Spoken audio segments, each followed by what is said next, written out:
So I got a free Sam's Club membership. That's what I was trying to get at. And I didn't have one before. But you don't like Costco? I mean, Costco's cool, but do I want to pay yearly for a Costco membership? I'm just saying. Or do I want to get one for free? And there's also one walking distance from my house, a Sam's Club. But Costco... Or Sam's Express. Costco brand's better, though. I don't Kirkland? care. Way better. That's fine, but like free or expensive membership?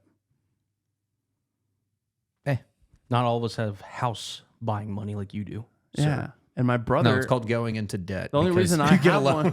The only reason I have one is because my brother works at Sam's and he gave it to me because he gets a free one. So he doesn't even have a membership? No, he does. He gets one himself and he gets a free one to give to a family member. Oh, I see. So he added me. My mom can buy her own damn Costco membership. Get out of here.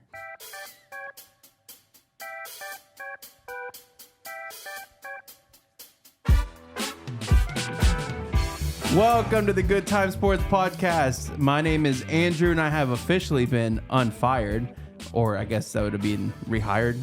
Yeah. Welcome to episode 57. We have a lot to talk about. I'm here with my co-hosts, Brendan Carson and Colin Brown. We have some baseball playoffs to talk about, some Formula One in America. Raw. NHL has started up, college football, NFL, and as always, we finish it off with This Day in Sports. Let's get into it.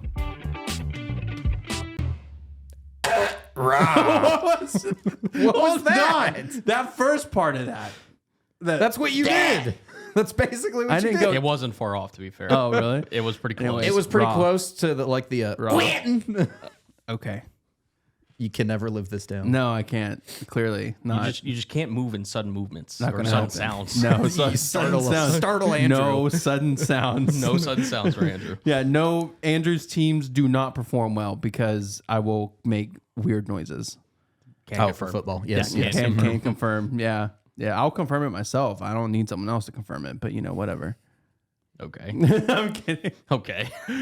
Anyways, we're to the point in baseball where I actually care now. We can tell. Yeah. Your Here's the texts have suddenly become through. Here's the thing. You're a lot like other people. Like when the Rangers are doing good, they seem to really care. Like every story I see on Instagram, it's Texas Rangers. It's Rangers. Texas It's crazy. Rangers. I noticed the same thing. I mean, Meanwhile, I'm the fan over there that had season tickets the year they did the absolute worst in their history, and I'm sitting there the whole game watching, going, why did I spend my money on this? nope, it was worth it. Look, at the end of the day, I still have always loved the Rangers. I've always supported the Rangers. It is a lot easier to watch when they're doing well, though. That goes for any sport. Right. So what you would And say is the weather's 162 nice? game and baseball in general, 162 games a season is rough. So you'd say the weather's nice right now? Yeah. So you're a fair weather fan? Yeah, sure. Finally got him No, on not tape. really, because I'm a fan regardless. Like, I'll support the Rangers. Like, a fair weather fan wouldn't go to a game when they're like, if someone was like, hey, you want to go to a Rangers game? I'd be like, sure. Even if we were 30 and whatever. Sir, the year they did bad, I tried to take you, and you said no unless they're playing the Angels and Ohtani's there. Dude, I went with you. To the Angels game where Ohtani was there. Okay. And he didn't even play that game, dude. It was bullshit. See my point exactly. Fair weather fan. No, not Josh Sports. This is the last thing I wanted to see tonight. For those of y'all listening, we're actually watching Game 2 of the Rangers take on the Astros right now. The score is 5-3. So if you hear more of seventh, if you hear more of Andrew's random noises, that's probably the reason. or me yelling, Yeah, that's too. another one. Yeah, I'm about to yell if Sports messes this up because not him. Yeah, well, currently Texas holds a 2-run lead here in the bottom of the 7th, so we'll see how that goes. Also, here to Andrew's point, though, baseball viewership has gone up not only in attendance but also in viewership. So baseball's made a lot of moves that hopefully they can keep continuing to trend in the right direction. Shortening They are. up the game helped. Oh, Yes. no, without a doubt. But I hate it because I liked it where I made my whole day about a baseball game. Absolutely the hell not.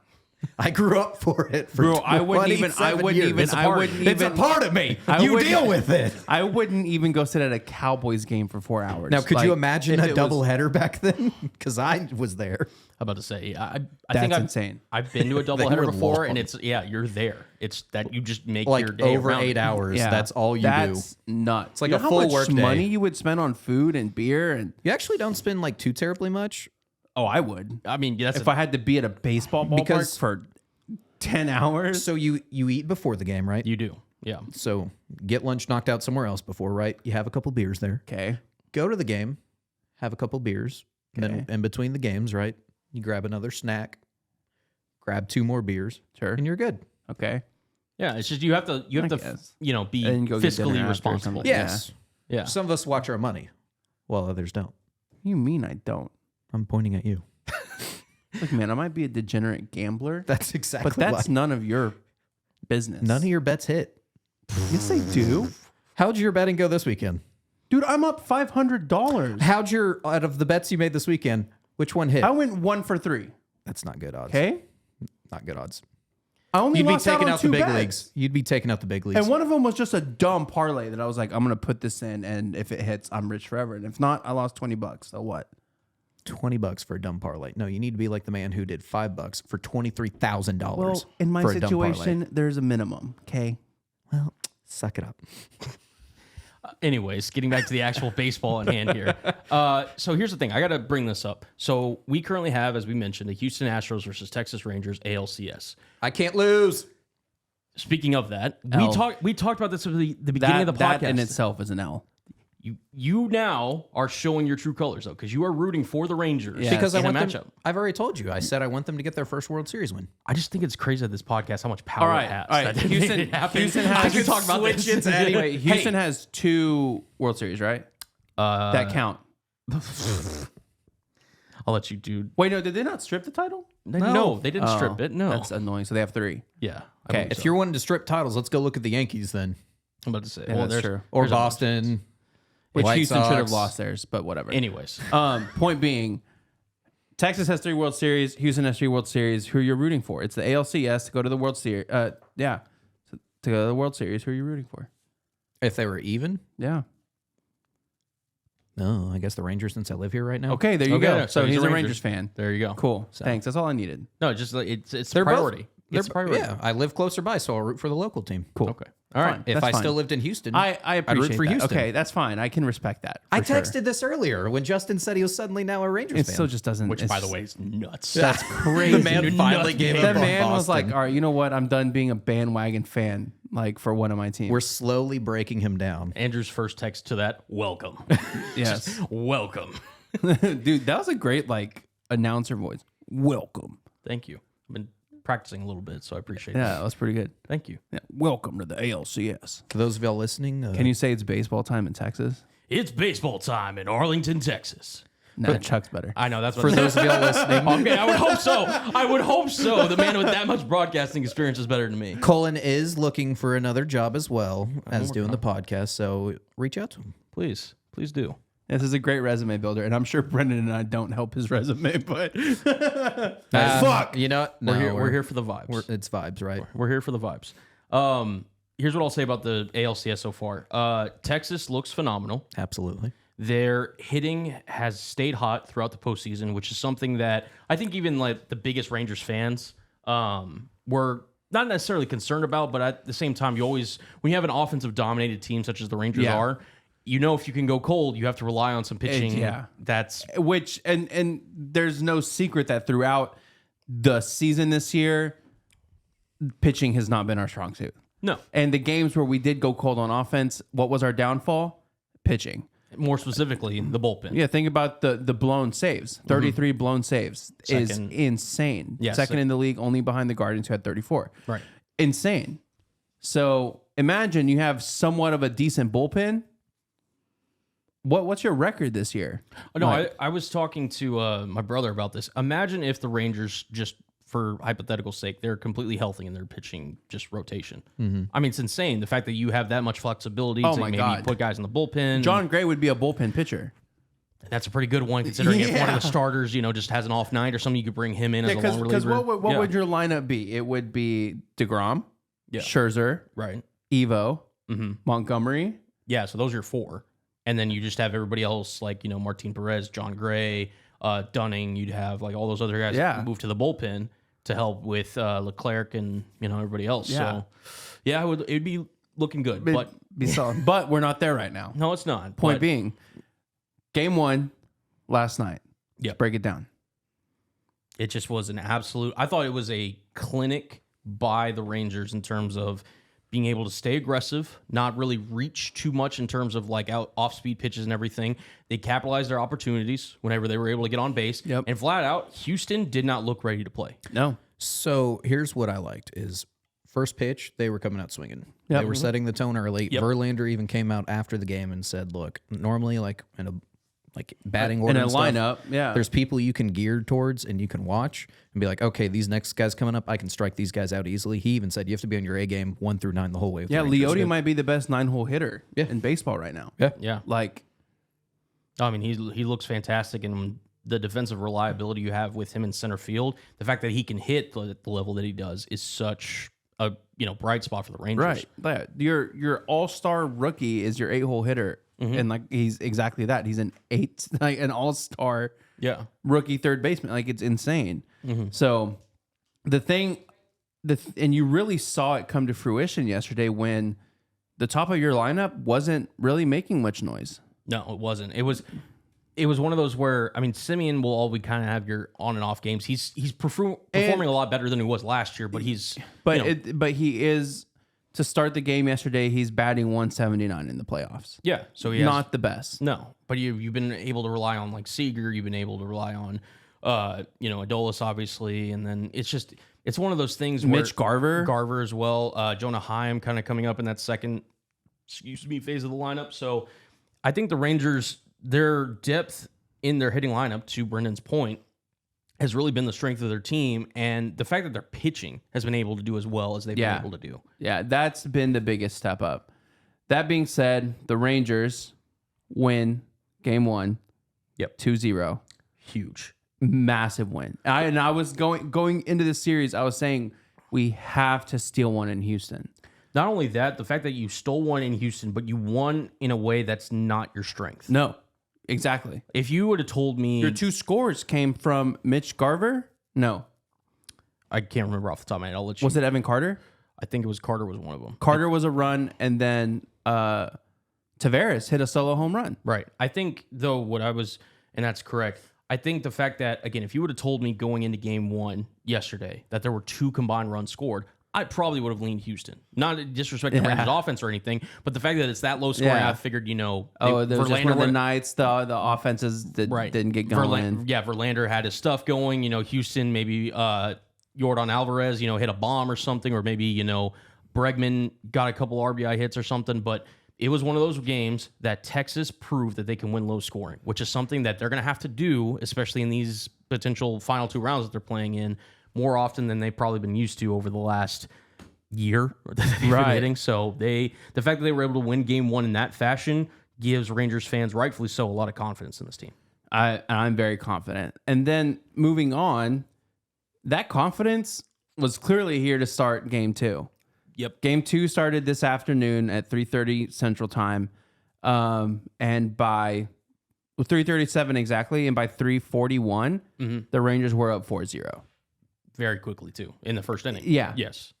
Within 4 minutes, they were leading 4-0. It's a good stat. So I don't know how accurate that is, but that is insane if it's true. Yeah. Well, I just remember because I was back here talking to my boss for a bit, and when I walked up front, it was 2-0, and I came back for a second, and then I went back up, and I checked my clock, and it was 3:41. There you go. So, advanced stats provided by Good Time Sports. Anyways, go ahead. But and then here's the complete opposite of what we saw yesterday. It was your big hitters getting hits, scoring runs. And that's what's so dangerous about this team. When one part of the lineup is hot, the other one can take a break if they're not performing well. And then it'll flip, just like it flipped from game 1 to game 2. Here we are. Rangers are currently leading 5-3. And yeah. Which, I mean, you knew that Houston's bats would come alive eventually. At some point. They weren't going to get shut out the entire series. Of course not. And any smart person would say Houston's going to win a game at some point. In Minute Maid, too. Yeah. Yeah. But right now, I mean, as we're sitting here recording this, top of the 8th, 2 outs. Rangers, I mean, hey, look, they just got to get through 6 more outs, and they are up 2-0 in the ALCS. Headed back to Arlington. Which is insane. I don't think even the biggest Rangers No, supporters. I said the biggest win for us here would be is if we left 1-1. And it's looking like it could be more than that, potentially. Potentially. It's only a 2-score game, which can change very quick in baseball. And we'll kind of give you updates, obviously, as the game kind of progresses. But I want to get over also to Arizona, Philadelphia, which kicks off NLCS Game 1 right after this. I can't tell you who's going to win this series. I cannot. I don't know. I like Philly. I really do. I like Philly a lot, too. Here's the thing. I really like Bryce Harper. He is one of my favorite non-Mariners in the sport of baseball. He, along with this rest of this Philadelphia Phillies group, just seems to be just that much better in the postseason as compared to the regular season. The regular season, they were trying to figure out stuff out. We talked about it, weekly, how like slow of a start they got to, how they were falling behind, are the Phillies going to have to reboot this thing and readjust and all that? And then they come out, they eventually secure the 4 seed in the NL, and then they go through and have this amazing 2-0 against Miami, who probably wasn't ready to play. And then they go out and beat Atlanta 3-1 in very convincing fashion. This team, to me, seems like a team of destiny that is really ready to make it back to the World Series. And I don't know if they're going to play Houston or Texas. Right now, it's looking like the Rangers' favor. But Philadelphia, to me, would be my pick. Arizona, I give them respect. They've made it this far, and they made it a lot farther than I would have expected. Not farther than what Brendan expected, obviously. Big Arizona Diamondbacks guy. But wearing the jersey. Yeah. So, Arizona, I'm not going to just completely rule them out. But if you're asking me right now to pick a winner of the series, I'm rolling with the Phillies. Yeah, I'm going to roll with the Phillies. I'm going to beat the outlier. I like Zach Gallen. He's going up today. I think their pitching, if their pitching gets off hot and their hitting's pretty solid and consistent, again, it all comes down to the pitching because Philly's got a mean offense. Yeah, they do. And what I wanted to ask you, too, so you're obviously the big Diamondbacks guy on the show, clearly. Big Diamondbacks guy. Big Diamondbacks guy. Does their youth at some point catch up to them? Because it feels like they are such a young team in spots. Corbin Carroll's one of their key contributors. They obviously acquired some young pitching staff at the deadline. They've got some young outfielders as well.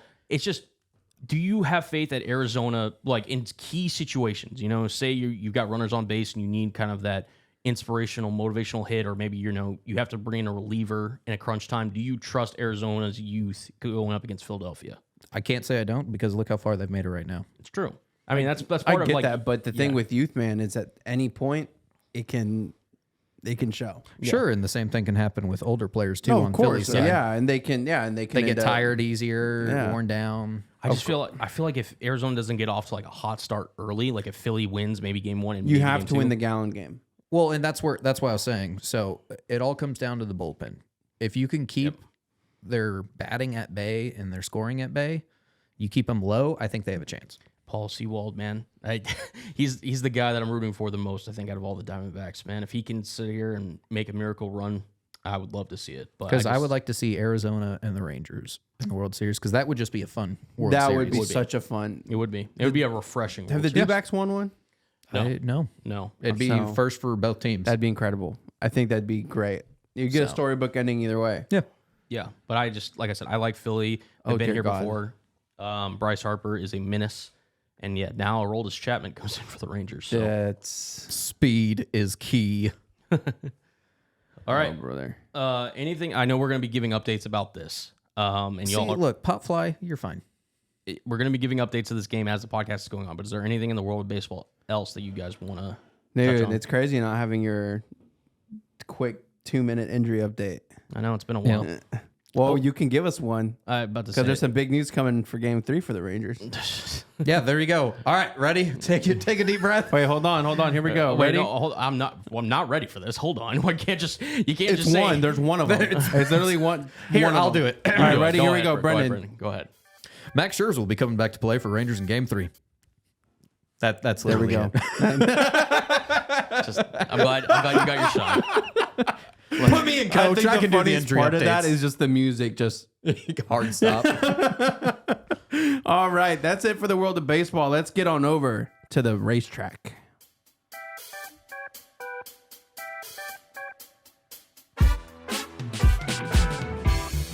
Three hours down south of DFW.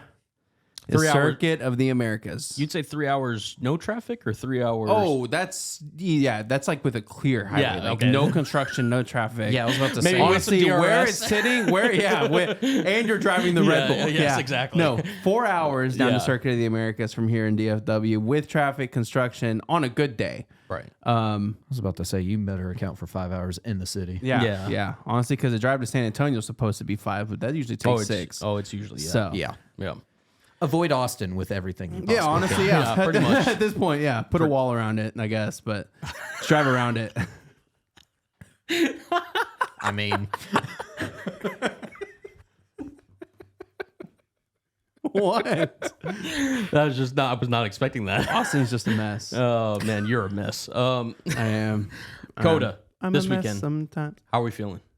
I'm excited. I love race week in America. It's really fun to watch all these drivers who are very European, how they embrace like American culture, and it's honestly they meme it a lot. American Like, culture or Western? Western. Oh no, they're very over the top, Yeah, like no, stereotypical. cowboy hat. especially Yes. in Texas, Horses, it's very everything. Yeah. Texas stereotypical. Like they all wear cowboy hats. Daniel Ricciardo showed up on a horse a couple years ago.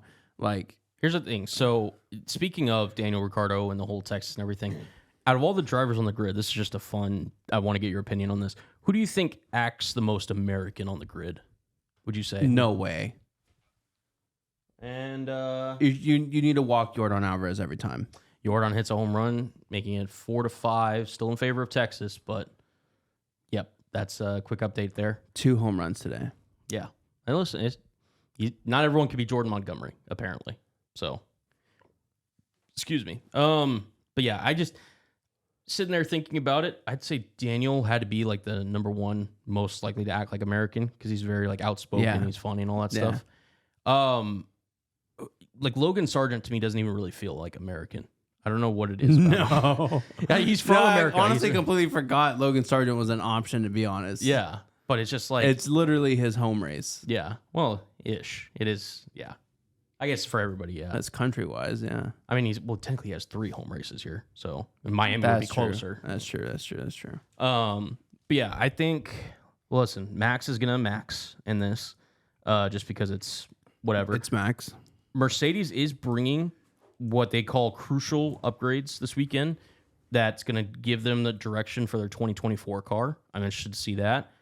To me, though, McLaren is gonna be the ones mainly challenging for the win this weekend. Without a doubt. They are. It's insane how much progress they've made Yeah. this year. Yeah. You think going into next year they're going to be the big contenders for Red Bull? They might be, man. But McLaren does this. They Not always like this start. level. But they always do start slow, kind of catch up towards the end of the season, then they're back down slow. So I don't know, man. But if they can maintain the progress, dude, I mean, yeah, it'll without a doubt be them. It is a sprint weekend this weekend. Oscar Piastri got his first win in Qatar this past race in the desert. And now I'm sitting here thinking, okay, is this Lando's chance to potentially shine if he has a good qualifying? well. Hey, I mean, how many teammates is Lando going to have that eventually beat got a race him? win? Yeah. Or that eventually get their first win before he does, you know? Yeah. I feel like he's got to at least win like a sprint or something. He's got to have something coming. I think. All right, we'll just do it now. We'll just get the predictions out the way. Sprint quali. Who do you think gets pole? Max. I'll say Lando. Okay. And a sprint winner. Max.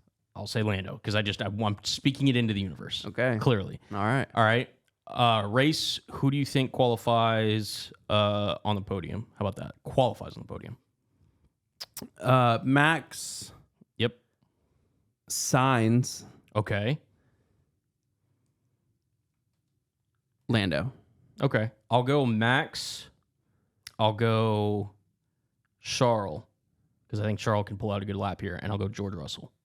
And then who finishes on your podium?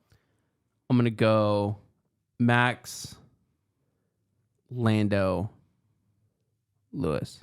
I'll go Max, Lando, George. I think that's where we, and I think Piastri and Lewis will be fighting for P4, P5. Cool. So, all right, that's going to be 2:00 our time, so we won't have to wake up super early or stay up super late for this one. Put on the multi-view, baby. There you go. So we will be very much paying attention to this, but is there anything else you want to touch on in F1? No. This is, last thing. It's Daniel's return race. It is. Daniel's back. Hey, we're here for it. All right, let's get over to the National Hockey League.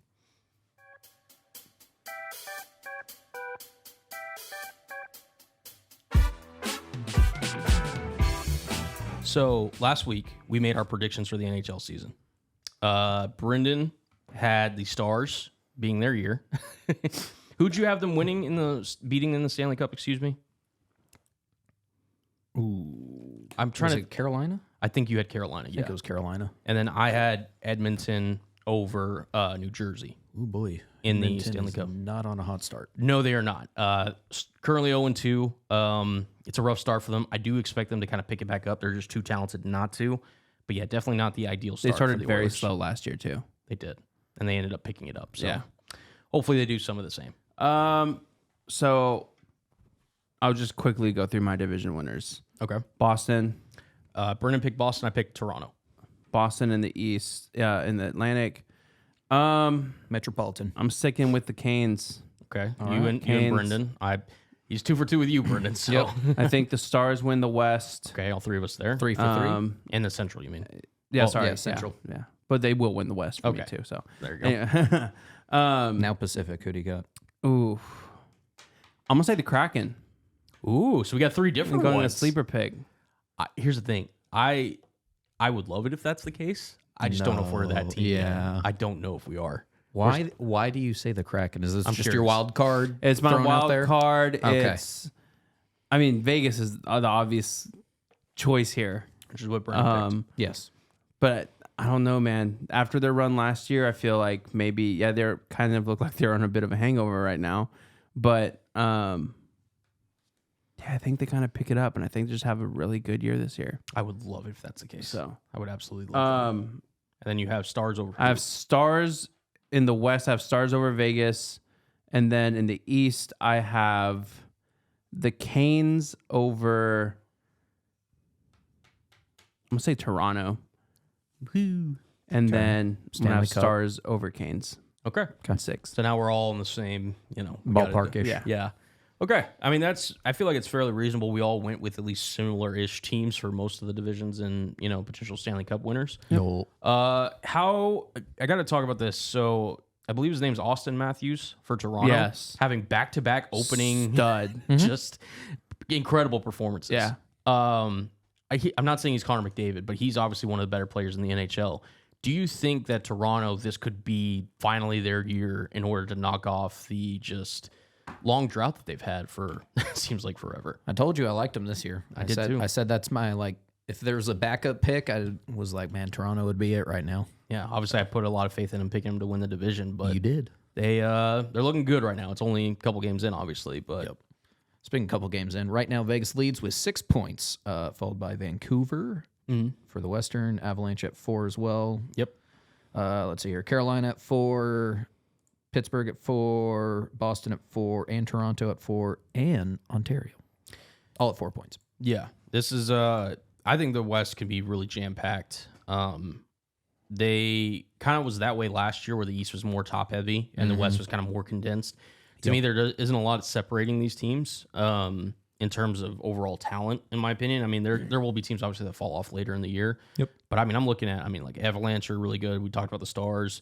Winnipeg, I still think is a really good team. Minnesota was a playoff team last year. The Blues I feel like are always a pretty good, organization. And you go over to the Pacific. I mean, we talked about it. Vegas, Seattle, Edmonton. We all picked to win that division. We didn't even mention the Kings. The Flames are always competitive too, and then the Canucks are just a little stingy team. So, yeah, the West is going to be really competitive, I feel. So, yeah. How do y'all feel about the Stars just so far from what y'all have seen? I mean, it's been one game. Yeah, there's not. But like, Brendan was talking about, so last week he was saying the key for the Stars really kind of putting it together is just give Otter any bit of help. Oh my God, that was what I yelled it all last season. Without a doubt. I don't want to be yelling it all again this Any season. sort of defensive help. Do you think the Stars have it this year? Well, I mean, clearly, obviously, you guys picked it, but do you feel like that's going to be something that's... I don't think it's going to be I don't think it's going to be like we're going to be the best defense in the league. No, we will not. But I think we have improved enough with age and with experience to hopefully make an improvement in that sense. And I think any sort of improvement makes a massive difference for this team. So interesting. I don't think Boston also is going to be as runaway as they were last year. I think they kind of come back towards the pack. In the East, do we think that there's pretty much going to be kind of similar in terms of the top level talent that we saw last year, meaning Boston, obviously Carolina, New Jersey, even to a certain extent, Tampa Bay, the Panthers obviously made their deep run last year. How are we feeling about the Eastern Conference in general so far? I know it's early, but I think they'll be deeper. I think they'll be deep like they have been. So I don't know. There's just a lot of competition. There's a lot of talent in the East. Mm-hmm. The West is a little bit more top heavy. The Central specifically, I think, has gotten much weaker at the bottom. So, okay. So yeah, I think the East is going to be the deeper conference. I mean, Arizona's still looking for a stadium. Yeah. Yeah. Well, this is their second year now in our division, or their first, I can't remember, but they just moved over because of Seattle. So yeah, second, because last year was Seattle's first year. So no, second. You're right. Yeah. You're right. Yeah, I have the inaugural shirt. Yeah, 2021 was our first year. Anyways, yeah. Anything else from the world of NHL, or are we ready to talk some college football? So football. That really about does it. I mean, yeah, it's early in hockey. It's so early. Yeah. It's so hard to really make any sort of prediction or anything. I mean, that's how we were with every other sport. So. Just our way too early predictions. Yeah, basically. Fair enough. Let's take it over.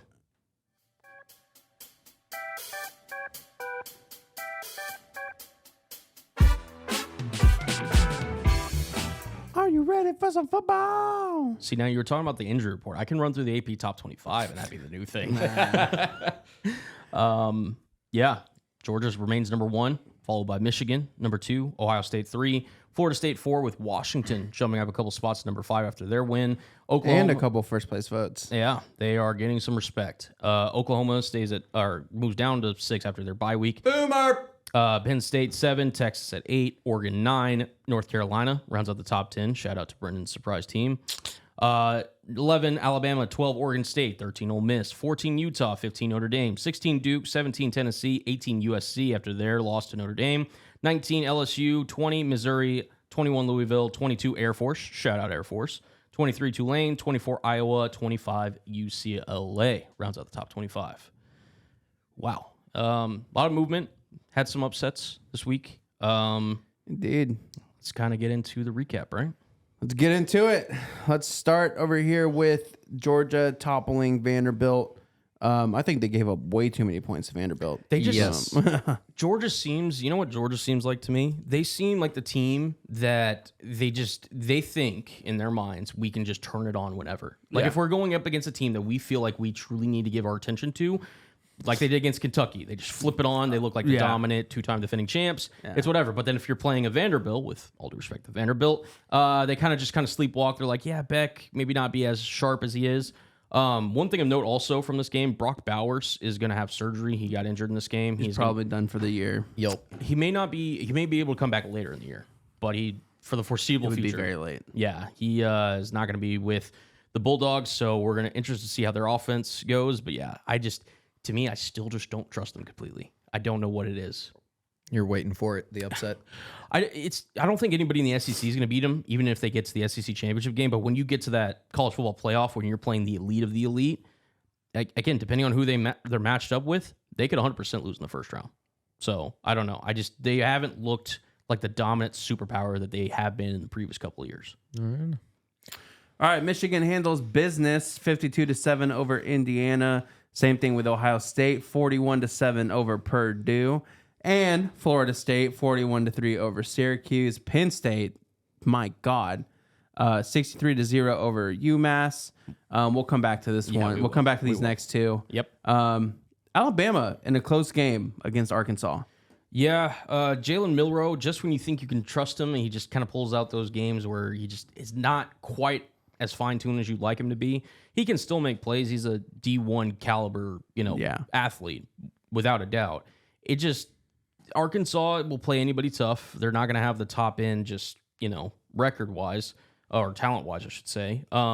They're better than the 2-5 team that they are. Yeah. But Alabama also should have had this game way more controlled than what they did. Yeah. I mean, and honestly, Jalen Milroe didn't have his worst game. Pretty decent performance. 238 for 2 touchdowns. He also has 49% completion percentage or whatever. Yeah. 10 to 21. Mm-hmm. Yeah. I mean, come on. That's like, I get that you're an athlete, right? But at the same time, you're asked to be able to throw the ball accurately. And I don't think 50% is too much to ask. True. You're not wrong. Arkansas. Very true. Not at all. Not at all. Moving on, number 12, North Carolina faces number 25, Miami. At least North Carolina didn't leave Miami the chance to have to take a knee at the end of the game. Like I said, wet sock. I don't.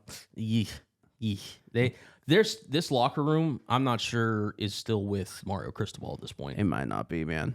I mean, Van Dyke had a really good game. He had a couple turnovers, which kind of think cost him, but 31 of 48 for 391, 4 touchdowns. You'll take that. May, again, 4 touchdowns, 273. He was also kind of near that 50% completion mark. He's doing a really good job, and they've got Devontae Walker back. He's going to be leading them in receiving.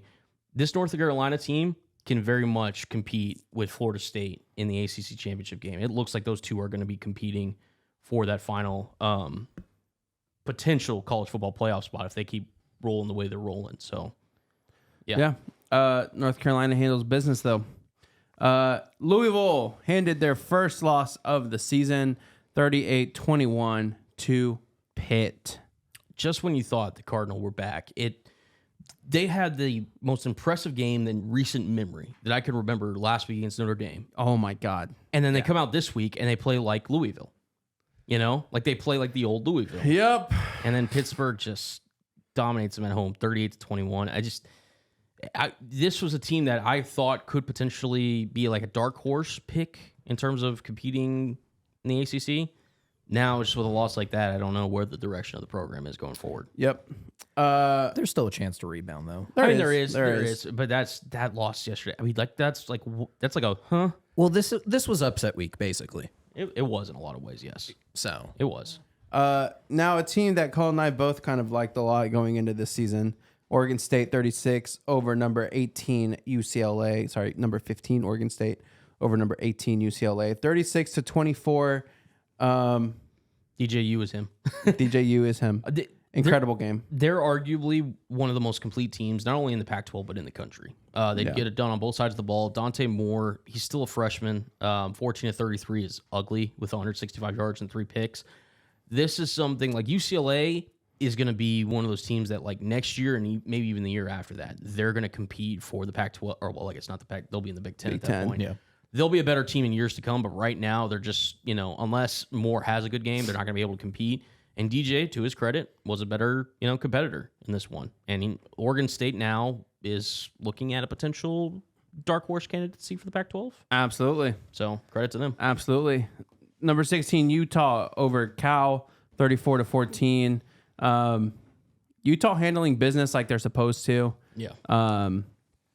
That they win games like this. That's kind of why they're on their way to another Pac-12 championship appearance. Yeah. They just keep doing what they do is what they do best.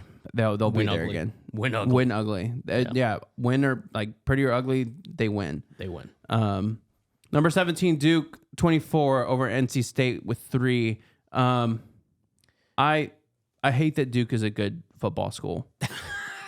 The fact that they won with their quarterback going 4 of 12 for 107 yards. It's insane. Are you saying you want Duke to only have one sport? Yes. Duke's here's the thing about Duke, right? Their basketball It should be baseball. That's funny. I was thinking track and field, but okay. That's actually even better. Lacrosse. Yeah. Sure. Soccer. Table tennis. Yeah. I don't know how well they're going to be able to tread water without Riley Leonard, especially with performances like that. But against an NC State team that just has really no offensive identity worth noting as of this point, yeah, it's going to be. Oh, was that a foul? Yes. Oh, dear God. That's why I went and did a fist bump. Yeah. I'm trying to keep my cheers quiet. No, you're good. It's top of the ninth. Number 2 outs. Number 19, 5-4. Tennessee wins a matchup against Texas A&M 20-13 at home. Oh, my God. I love living with Aggies, man. This one, so the Aggies went from potentially being like, yeah, we could compete in the SEC to this year to yikes. Well, to at least they did better than last year so far. Yeah, this again. I'll remind folks: the next 3 years of Jimbo Fisher's contract, his buyout is 80 plus, 70 plus, and 60 plus million. He doesn't get to a $10 million buyout until 2030. You're stuck. Insane. You're stuck. You're so stuck. And Tennessee looks like the better program at this point. They do, absolutely. You know, Arizona 44 over number 6. We have to over Washington State with only 6 points. We have to start talking about Arizona.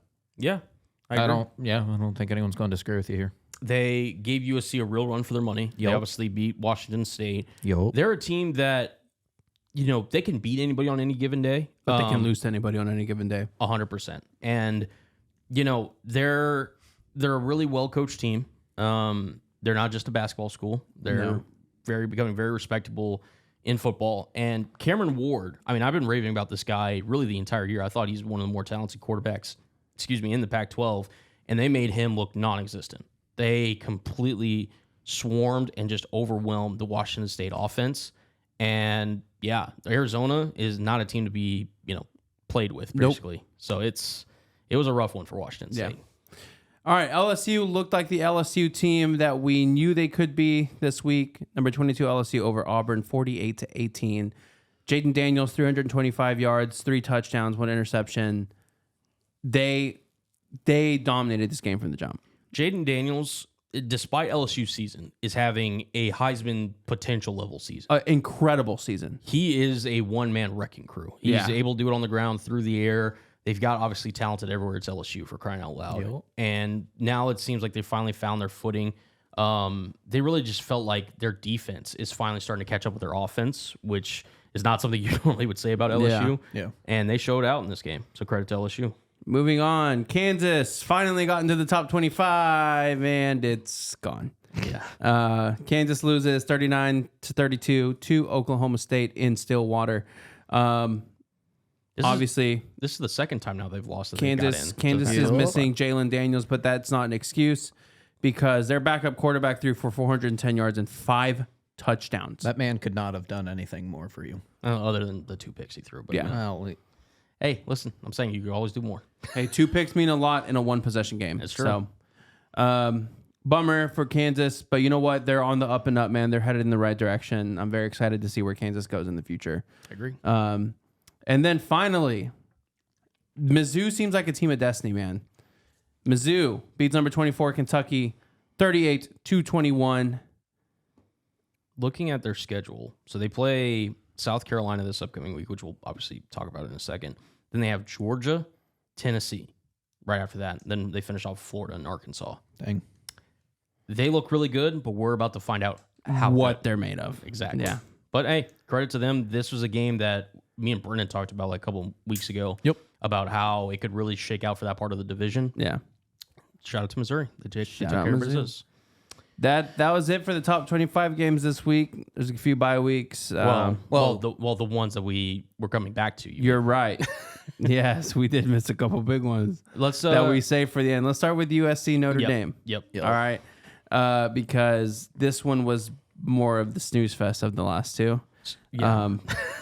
Let's say this. So Brennan and I were watching both these games that we're about to talk about. Caleb Williams is human. Yes, this is arguably the worst game Caleb's played since this in his career. Yeah, in his collegiate career. As one student said, "Show us your painted nails." Well, yeah, just trying to troll him a little bit.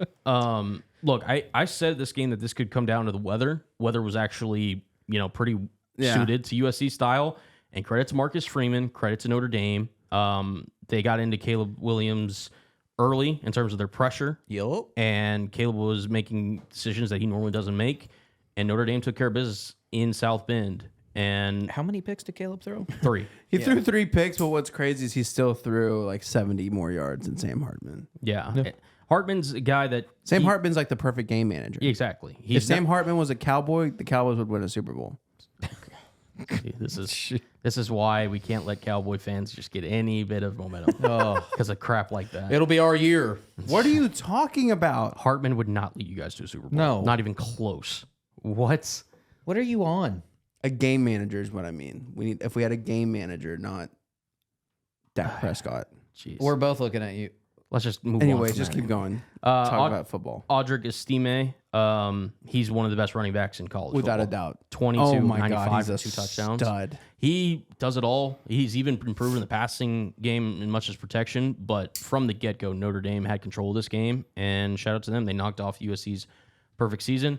This comes back, though, to Lincoln Riley's philosophy of not giving a crap about defense. Not a single shit about defense. They dude. don't care. It's so apparent. Welcome to the issues we dealt with. At Oklahoma, huh? Yeah, because it's now showing it or rearing its ugly head here He at USC. just does not care about defense. Yeah, as long as he's got his quarterback throwing, all over the field, his offense humming, he's just like, hey, defense will figure it out. We'll outscore anybody. And that caught up with him this week when his offense wasn't performing at an A level, when Caleb Williams wasn't Superman. Mm-hmm. And it's just, look, he was Clark Kent this week. And you need to have a team that can win when Clark Kent is sometimes your quarterback. Because you can't expect Caleb Williams to be Caleb Williams all the time. Nope.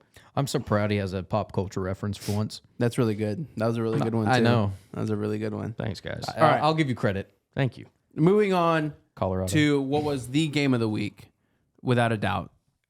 Washington 36 over Oregon 33. Such a good game. It was such a good game. This game was back and forth the entire game, and it really came down to who had the ball last, honestly. Wasn't it Oregon well, lost? it was Except for Oregon, yeah. except for the I should have said it should have came down to the last possession. Here's the thing. Well, it did came down to the last Yes, it possession. did. Okay, so here's what I'll That's say what about I'm this. Bo Nix, right, had a really good game. 33 or 44, 337, 2 touchdowns. He executed the offense well. He was able to get the ball out quick. Didn't put the ball. I think there was only one throw where I was like, oh, wow, he put it in somewhat harm's way. Yeah. For the most part, he really played a good game. Bucky Irving did a really great job for Oregon, 22 for 127 and a touchdown. Troy Franklin, he's going to be playing games on the next level at wide receiver for them. Michael Penix deserves to be the favorite for the Heisman He is, Trophy. without a doubt, needs to be top of the list. And here's the thing. I'm saying all that stuff to Bo Nix because I'm going to say Michael Penix was the better quarterback this past weekend. The fact that he was gutting through that performance after taking multiple shots from the Oregon front, able to battle through it, and then, again, he was phenomenal, was able to throw the ball all over the field. There was one interception they had that was a result of a receiver falling down at one point. And now we're sitting here on that final drive where Dan Lanning, right, we're fighting for wins, not clicks. He came out and said, I'm going to live up to my reputation of being an aggressive play caller. Towards the end of the first half, if you remember, they went for it on 4th and goal. Yep. Came away with 0 points. They then, towards the end of the game, they are dominating the second half over Washington. Washington can't even move the ball for a little bit. Excuse me. And they go for a 4th down, and I think it was about medium. They're not able to convert. Washington, in 2 plays, scores the go-ahead touchdown. Yep. I looked at Brennan. You can ask him or my brother. I literally looked at him. They scored with roughly about 1:38 left, I think. Too much time. I said there was too much time left for Bo Nix in Oregon. I literally said that because I was just like, the way the game's going, there was just too much time. I thought the same thing. Sure enough, Bo Nix drives down, gets them in field goal range. Ultimately, the kicker was not able to prevail. Washington walks away with the victory at home. This brings up, obviously, the Oregon bet, the Bo Nix bet that I made at the beginning of the season. I'm sitting here today, and like I said, I thought Washington, Utah, and USC were going to be their 3 losses, and then potentially another loss somewhere down the line. Oregon, this might be the only game that Oregon goes through the rest of the season where they're not favored. Like Washington, obviously, at home was the favorite in this game. Oregon, even if they're on the road, I would expect them to be a favorite against Utah, expect them to be a favorite against USC. Oregon State that they've got later in the year, Washington State that they've got come up next week. So, safe to say, I'm sweating a little bit because Oregon and Bo Nix are playing a lot better than I thought they would be. Obviously, they got through the early part of the schedule with no blemishes. Shout out Texas Tech. But yeah, it's just so close, man. So close. Close only counts in horseshoes and hand I know, man. I know. I get it. But here's what I'll say. Brennan also brought up a good point, too, that I'm also going to address. He said he'd be down to do a jersey bet for the pod, since I did one for Bo Nix. Andrew, would you potentially also be interested? I'd be down. So I want y'all to kind of get your ideas thrown away. I know who his needs to be. Okay, well, who does his need? Caleb Williams. Okay. But I don't know because it's too late now. I know. Yeah, well, it's a little too late for late. me to do a college football. I mean, you could bet. do like you could do one maybe about a game or like whatever, or maybe like, will they win the Pac-12 or something or whatever. I mean, you could do something like that if you want to. I'm just saying, like, I feel like I listen. I put my. We got to put some thought into it. It's Okay. got to be someone he Yeah. hates. I'm just saying, like, somebody. We also have to make team he Andrew get hates. an OU jersey. So that's the face exactly why I said it. Hey, listen, we'll sit there and figure it out. But I just want you guys to kind of get your heads thinking because listen, I'm all alone here. You know, I've done now. Technically, it's been two, other than Shohei Ohtani's unfortunate injury situation. But Yeah. listen, we got a jersey bet going, so we'll see. Yeah. Also, too, Michael Penix. I think he established himself as the third best. Let's go! There we go. 2-0! Let's go! Sorry. Yeah, there we go. It looks like it might have been a home run at first, and I was like, oh no. The Rangers win game 2, 5-4, and are now up 2-0 in the AL Championship Series. I wondered why your eyes all of a sudden went up there. Yeah, my eyes Made went sense. super big, and I was like, oh. Yeah. Shout out to the Rangers for winning game 2. Game 3 is Wednesday here in Arlington, Texas. So, yeah. Shout out to the Rangers. Oh my God, dude. Let's go. Yeah. Now, Man, this is the hold most on. cheering Andrew's ever done for baseball. Going back to baseball real quick, just for a quick second. The Astros have been really bad at home this season. Like, not good. They have like a negative like 20 run differential at home. On the road, they're plus 135. And they have an incredible record. So it's really going to be the Rangers' biggest test. But the Rangers are also very good at home. So we'll see how that goes. All right, back to college football. Yeah. Michael Penix, to me, he established himself as the third best college quarterback prospect. He was electric. Yeah, without a doubt. And should be the favorite for the Heisman Trophy winner. Yes. They're going to have a tough schedule too, because obviously they got USC and they got other people in the Pac-12 as well.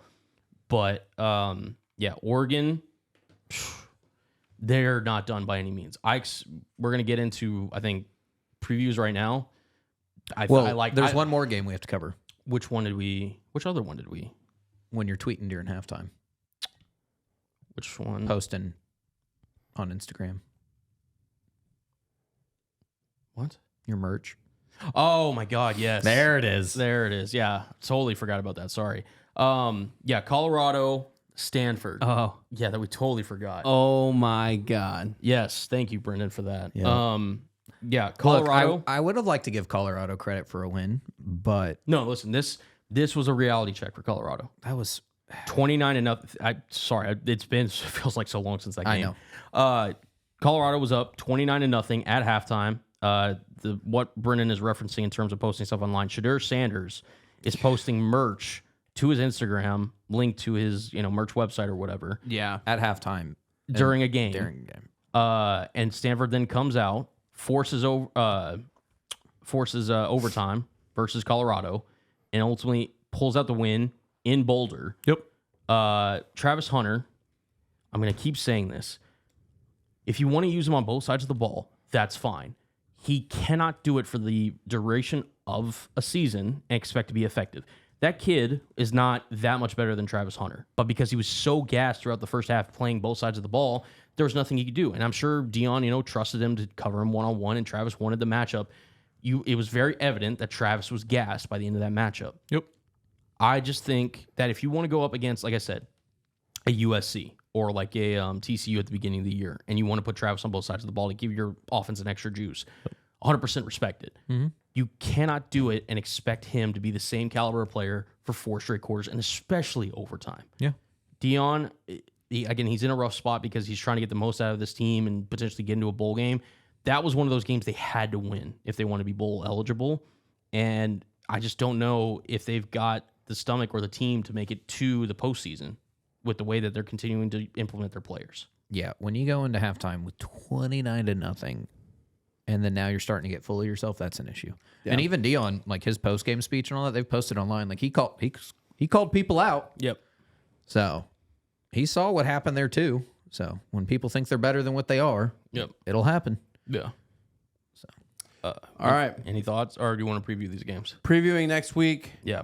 A few games that I enjoy a lot. Okay. Penn State at Ohio State. It's got to be. That's the headline. Penn State. This is the game. Penn State wins this game, they're going to the Big Ten championship. We've said this since we did our predictions in August. Penn State is going to Columbus, and they are knocking off the Buckeyes. I truly believe it. I believe in Penn State this year fully. Drew, I mean, you believe more than I do. Yeah, and I think they're winning this game. Yeah, they're winning this game. Drew Aller will outperform Kyle McCord. The defense for Penn State will outperform Ohio State's defense, and Penn State will knock off the Buckeyes. Let's go. Yep. Let's see. 11 a.m. on Saturday morning. Make sure you get up for that game. All right. Underrated just because Washington State fell out of the rankings. Oregon, Washington State. This isn't going to be a cakewalk like people would think. Oregon's really good, but I think Washington State can give Oregon a hell of a game. Here's the thing. If Cameron Ward plays like regular Cameron Ward, sure. Yeah. The line is -20. I'm not going to lie. I might take Oregon's money line or Oregon's spread. I think Washington State. No, here's the thing. The reason why I say that is because whenever you have a game in which you felt like you should have won against Washington, again, maybe if Dan Lanning had been slightly less aggressive, they could have easily won that game. Yeah. I think they come out focused. I think they come out on high alert, and they just plow through Washington State. I think Washington State potentially gets blown off the field by the end of the third quarter. All right. So are you that confident Washington State, Andrew? I mean, I'm just... I wouldn't bet the spread on that. So you would stay away from. I mean, it is -20. I get it's a lot. I think Oregon's gonna be a bully that's pissed, like a bully that just his lunch or something got. I get that. I don't like Washington State to win it. I'm taking this. I'm not taking the 20 point spread. So you'd be the +20 on Washington. Yeah, side. I'm absolutely doing +20. Okay, number 17 Tennessee at number 11 Alabama in Tuscaloosa. It's gonna be a hell of a game. It will be. And I think this is Alabama's one of their bigger tests this season. Yeah, rightfully so. Yeah. I think here's the thing. If it was in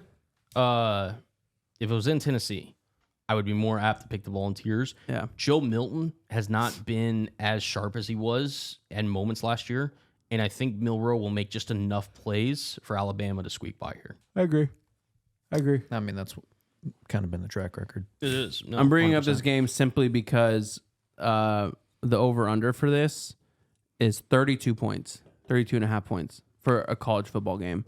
Minnesota at Iowa. Bet the under. I hammered the under. Yeah, no, we saw. The over-under is 32.5, which is low to begin with.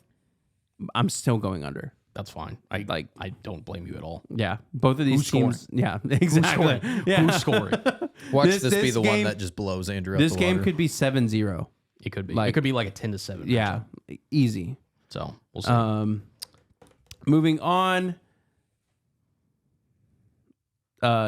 Michigan State's always fun because it's an in-state rivalry, but dude, Michigan State's so bad this year. There's going to be. I wonder why. Yeah. I kind of got a lot of stuff happening off the field. right now. Yeah. So Michigan, Michigan. they're getting blown out of the water. Yep. Duke, number 16, Duke at number 4, Florida State.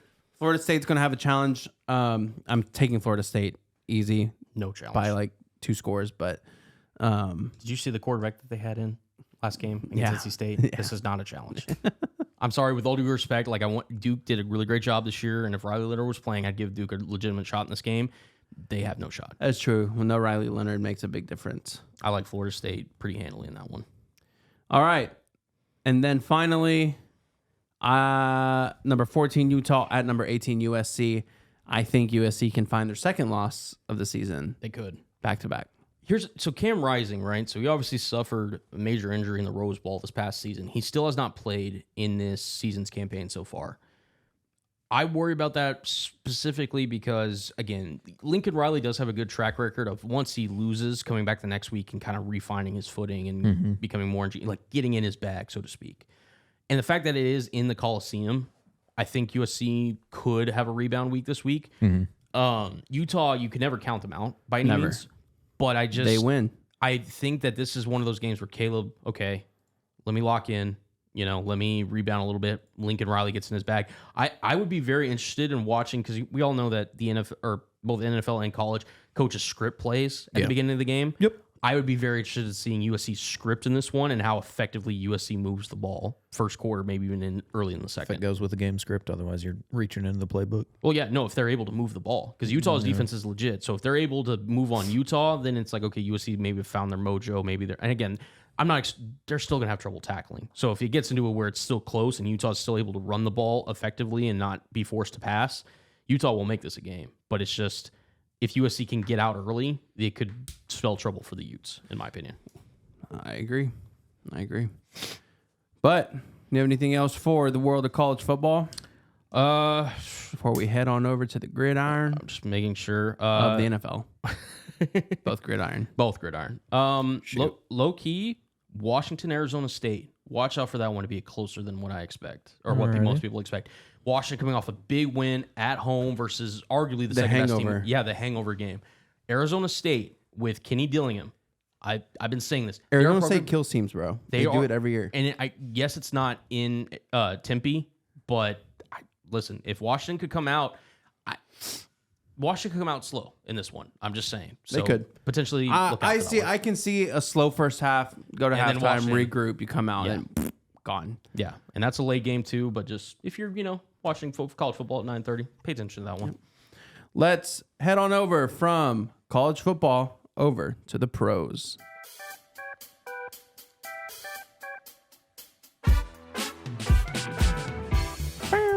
So this is where we do the injury update now. The undefeateds are... Just run through them all. We might as well have you do the injury update with this one. I would need multiple water bottles. Yeah, there's a lot. Yeah, it would be a lot. Goodness gracious. Big storyline, there's not a single undefeated team left in the NFL. No, there's not, but there is a winless team still. There is. So we'll get into all that. But let's start with Thursday night. Yeah. The Kansas City Chiefs top the Denver Broncos 19-8 over behind Patrick Mahomes, 306 passing yards and 1 touchdown. Isaiah Pacheco, 16 carries for 62 yards, and Travis Kelce, 9 receptions for 124 yards. I'm a kind of a stats man. So these stats, I should say, crack me up. Do y'all realize the Denver Broncos have won a Super Bowl more recently than they've beaten the Kansas City Chiefs? That's what? Let me say that again. The Denver Broncos have won a Super Bowl more recently than they have beaten the Kansas City Chiefs. I don't even understand how that... That's wild. Travis Kelce, the last time the Denver Broncos beat the Kansas City Chiefs, did not have 1,000 yards receiving. What was the other stat? Shoot. They haven't won since President Barack Obama was in office. Oh my God. And then it was, I forget the other one, but they were doing like a bunch of these statistics. Yeah, it's been a while since the Denver Broncos have beaten the Kansas City Chiefs. That's ridiculous. And look, wow, sorry. Russell Wilson did not have a great game in this one. Only 95 yards passing. That's just not going to get it done in any universe. Sean Payton is also to blame here, because their defense up until last night was not looking good, and situationally they weren't the best either. This whole thing is just a dumpster fire at this point. And I think Russ, while he has not lived up to the contract that Denver has given him, which, by the way, hasn't started yet, Sean Payton's going to probably use Russ as a scapegoat. We've seen him kind of throw him under the bus in pressers. This is just going to be one of those things where, Denver's in a really bad spot, and more than likely with this quarterback draft class coming in, they're going to be drafting their quarterback of the future and just looking to eat probably Russ's dead cap hit, and it's going to be very ugly in Denver towards the last half of the year. It's going to be a long cap hit, too. That's going to be so gross. It's if he gets cut before, I think it's the first 5 days of the offseason. So before that 5th or 6th day, whichever one it is, it's like an $80+ million cap hit. Jeez. So I think it's $80+ million. Yeah, that Jimbo cap hit. Yeah, so it's serious stuff. And here's You're the thing, in money hell. And that's the thing. Point. But the thing is if you wait till after that or any time after that, it goes up for a little bit before it goes down. Jeez, insane. So the Broncos are in a rough spot. But to be honest, they would save themselves more time if they probably just cut him, at the beginning of the offseason, stretch out his payout or his cap hit over however many years using the provisional thing. Yeah. And just suck it up while drafting a rookie QB. And Here's that's our the super expensive backup quarterback. He's going to be somebody else's problem come 2024. I don't know who would take him. We'll see. Moving on, the Baltimore Ravens topped the Tennessee Titans 24-16 behind Lamar Jackson's 223 yards, 1 touchdown, 1 interception. Derrick Henry had 12 carries for 97 yards and 1 touchdown, and Mark Andrews 4 receptions for 69 yards. Nice. You know what I love about these London games? Really, just any standalone primetime game. Hey, bruv, you want to go watch a footy game? Yeah, well, that obviously Andrew's flawless. What would you call that? Flawless Impression. Impression. There you go. I couldn't think of the word. Oi. You get to really see You cheeky. You cheeky bastard. Not the one I was Lamar going. Jackson yeah. can run the ball and he can throw the ball too. You ever seen that? Yeah, it's pretty crazy. Why is he holding the ball? Is this not footy? Yeah. They say football. Also, why is It's supposed to be on the ground. why is the ball egg shaped? All that stuff. I didn't do the accent, but whatever. Boo. Boo. You really get to see Boo this man. the coaching just levels of this and the team just overall levels. For having no run game. Yeah, the Ravens just Lamar is the run game. Oh my God, I love those Cowboys helmets. It's great you get to watch them lose with them too. We're also doing Anyways. this. Yeah, we're also doing this podcast during the Monday Night Football game between the Los Angeles Chargers and Dallas Cowboys. So you'll also be hearing random kind of just thoughts of those. So Mostly Andrew swearing, probably. probably. Probably. Ryan Tannehill left No, this honestly, game. 'cause at this point, I don't care. Fed up. We'll get into that. Ryan Tannehill left this game with a sprained ankle. Malik Willis came in, gave the offense some juice. Also, in the short amount of time, he almost had as many passing yards as Tannehill did. Tannehill had 76. Crazy. It's time. Also, Hang it up. Here's the thing. What's also even more nuts about Malik Willis coming in and doing this, that just shows you how bad Will Levis has been. If he's not even active quarterback on a roster with Ryan Tannehill's play, and clearly Malik Willis is the backup. I wish he was a Colt. I mean, dude, he was close to being it. He was close to being it, but just wasn't the time. But ultimately, the Ravens take care of business against the Titans. Yep. Moving on, the Washington Commanders 24, Atlanta Falcons 16. Desmond Ridder had 307 yards, 2 touchdowns, and 3 interceptions. Yeah, he cost him this game. Yeah. You cannot have your quarterback turn the ball over 3 times. and expect to win. Nope. Dude, Curtis Samuel, Scary Terry. Drake London Good combo. looked really good. Yeah, I mean, Washington, we know their talent is, When it actually works. yeah. Well, and Bieniemy's coming in there and best utilizing it. I think he's doing a great job spreading the love around on the offensive side of the ball. Howell's just got to get more consistent. For those of you fantasy players, I would recommend picking up Curtis Samuel if he's available on the waivers. Yeah, he looks really good. Obviously, McLaurin, I still think is the number one there. Without a doubt. But yeah, Curtis Samuel gives him a nice change of pace. Yeah, good flex option if need be. Yeah. All right, the first tank bowl of the season. The Minnesota Vikings 19 over the can't even Chicago tank Bears right. 13. Kirk Cousins had a stellar game with 181 yards and 1 touchdown. I want this man gone. Gone. Well, he's there right now. And And he's he not won't waving. move his trade clause either. He won't. Why does he hate us? Why? Here's the thing. So the Vikings win this very ugly game. Tyson Bagent had to It come was in. bad. Probably one of the worst games I've seen in recent memory. Yeah, Justin Fields left this one with a dislocated thumb. He's expected to miss anywhere from 1 to 4 weeks, which is a weird timeline. Yeah. But yeah, he's probably going to miss this upcoming weekend's game against, I think Las Vegas is who they're playing.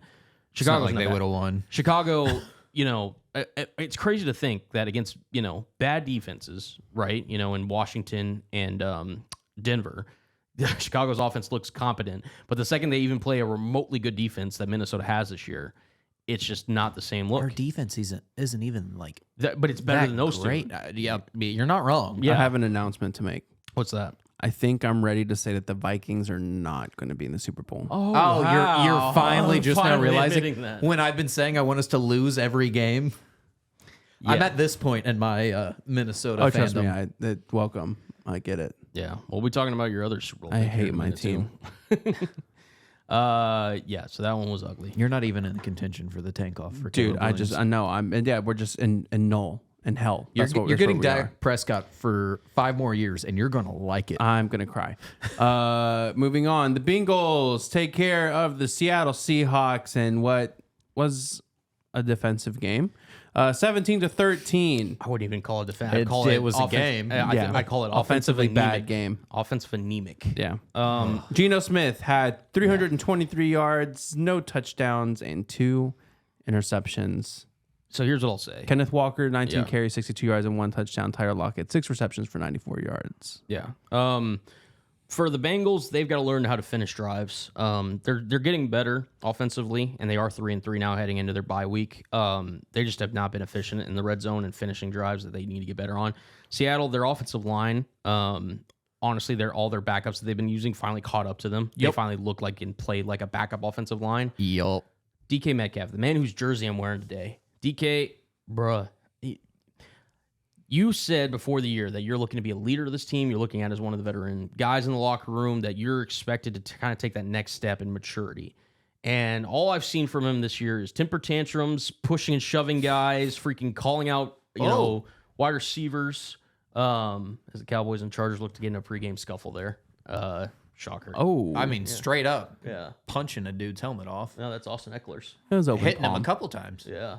Dante Fowler. Shocker. Yeah. It's just Seattle, they're a team that's just not complete at the moment. And look, it's kind of similar. I'm in the boat similar to y'all, but I'm in the front half of what y'all are feeling in y'all's contracts, where we have a quarterback that we're paying.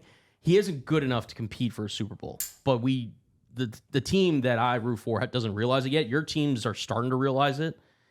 And here's the thing. I have more runway to go with Geno. I know that Seattle, as long as Pete's there, they're going to keep relying on Geno, and they're not going to change. You guys, I feel like, are coming to the end of Kirk and Dak. The other issue that we're running into is we have no run game. We have geared the offense towards Justin Jefferson, and when he's gone, welcome. Here's what you get. Addison didn't look too bad, though, yesterday. No, he didn't, but Yeah. he's not Justin Jefferson. No, listen, I mean, look, we're heavily relying on Kenneth Walker having a great game, and then obviously our defense played fantastic yesterday, but we couldn't convert in the red zone. We were 1 for 4. We have a run game like the Ravens have, but they have Lamar, and we have Kirk Cousins, who has feet with cement basically on. Yeah, Alexander Madison is not the guy. I said that early on this year too. Yeah, but yeah, Seattle, they're, they are what they are. When they're healthy, they're probably a tier 2 team in the NFC. Yeah. Is what it is. All right. Yeah. Moving on. One of the biggest shockers of the weekend, there was a couple of them this weekend. The Cleveland Browns take care of the San Francisco 49ers, 19-17. And now the Cowboys have lost to a team that lost to the Giants and have lost to the Browns. And the Cowboys are ass. That's all I took from this game. Okay. So that's... What? Yeah, it's Andrew's Cowboys. It clouds everything. Here's what I'll say. What did I freaking tell you, Brendan, last week? Okay. What did I tell you? What did I tell you about Brock Purdy? He didn't have the 3-yard checkdowns he normally does. No. And hey, for everybody who's saying, oh, hey, they went up against a great defense. Yeah, they did. Cleveland's defense is really good, maybe the best in the NFL. Yep. And it's really unfortunate that Brock Purdy only had 2 All-Pros on offense instead of the 4 he normally has to play. Yeah, how unfortunate. How unfortunate. How unfortunate. I wish. I know, right? Good God. Oh, and you got Dak. Be quiet. Here's the thing with Brock, too. And you're going to keep Kirk Cousins in that no-trade clause, and you're going to shut your mouth. Oh, we'll bench him. I don't care. We can pick up a rookie. This is just quarterback slander episode, clearly. Fuck both our quarterbacks. How you're about not that? wrong. Here's the thing with How about all 3? Yeah, fuck them all. I'm right there with y'all. And right. Justin's. Wait, are you taking a shot at Gardner Minshew? Hey, or don't you Minshew? dare. Okay. We like Gardner Minshew here. Okay, we'll talk about him in a second. All right, look, Brock Even Purdy. AR-15 seems like a great guy. I'm sorry. Go ahead. Goodness. Brock Purdy yesterday finally had to face some adversity. And you know what? He actually looked like a guy who was in his first full year starting. Holy shit, this was his first loss, too. Yeah, Yes. First loss. Yes. And then In his career when he plays a full game. Yeah, when Oh first loss. my God. His first loss. He finally had to go up against a team in Jim Schwartz, who as a defensive coordinator owns Kyle Shanahan. He's 1-8 again in games against Kyle Shanahan. He's never going to be the same. Here's the thing. No, he'll be fine because San Francisco's too loaded not to be fine. And they're not going to go up against this defense every fine. My point is, Sam Darnold season. I asked Brendan this, right? last week. If I told you the San Francisco 49ers do not make it to the Super Bowl out of the NFC, who do you think is going to be the main cause of that? Brock Purdy. It is. Brock Purdy can be as good as you think he is. I don't think he's top 10 or 12, like you said, however many weeks ago. And I think he is the weak link on the San Francisco 49ers team. I agree. And 12 of 27, he had 50 yards in the second half. 50. Yeah, it wasn't a good one. And he was overthrowing Ayuk. Trust me, I was watching for fantasy purposes. Like, it seemed like every play. Kittle was open too. He had one catch for 1 yard. I mean, that's an all-pro tight end right there. And dude, that I was watching that for fantasy purposes. Yeah, that was it. Look, Brock has got to be better. And I still think the Niners are talented enough, especially in the NFC. Throwing to Kittle all year. He hasn't, except for that one against the freaking Cowboys, where he does 3 touchdowns. Yeah. Look, Brock, I didn't get to rant last week. No, it's fine. I'm letting you rant. Yeah. You're about to get another rant here soon. Yeah, you will. Yeah, look, the Niners. I'm not okay. Like I said, I don't think Brock's an elite quarterback. No, I agree with Colin. Moving on now to a quarterback that some people think is elite. Who's going to win the MVP this year? Tua Tagovailoa and the Miami Dolphins. New. Take care of business against the Carolina Panthers, 42-21. Not even the most valuable player on his own offense. Get out of here. Tyreek Anyways, Tua Tagovailoa had 262 yards, 3 touchdowns. Raheem Mostert, 17 carries for 115 yards and 2 touchdowns. Tyreek Hill, 6 receptions, 163 yards and 1 tutty. He's breaking the record. Great offense. He's breaking Calvin's record. Yeah, he's going to, dude. It's insane the level of Tyreek Hill is balling. Bryce Young and the Panthers. Frank Reich also is giving up play calling duties after this game. They're switching it over to their offensive coordinator. So we'll see what Carolina's offense is going to look like going forward. Chuba Hubbard, nice game, 19 for 88, a touchdown. Carolina just isn't the talent level of Miami. No. I'll ask you this. And winless still. Andrew, speaking of Tua, and we just kind of briefly got into a little bit. I asked Brennan, and he kind of agreed with me. If you have to sit there, right, because Tua's up for an extension year soon, right? And obviously, you know, we're assuming health with him, which I understand is a big statement given his concussion history. But if you're Miami, right, and pretend I'm Tua for a second, which is ironic, I know, but bear with me. And I came to you and said, with the extension, I am getting more than Joe Burrow. I'm getting like the next market level contract, that kind of contract. Are you signing Tua Tagovailoa? Again, we're assuming health-wise, right? We're assuming that he can be healthy for this. Would you sign Tua to a Joe Burrow, Justin Herbert, Lamar, like that level of contract? Yes or no? Yeah. You're high. He said that was, yeah.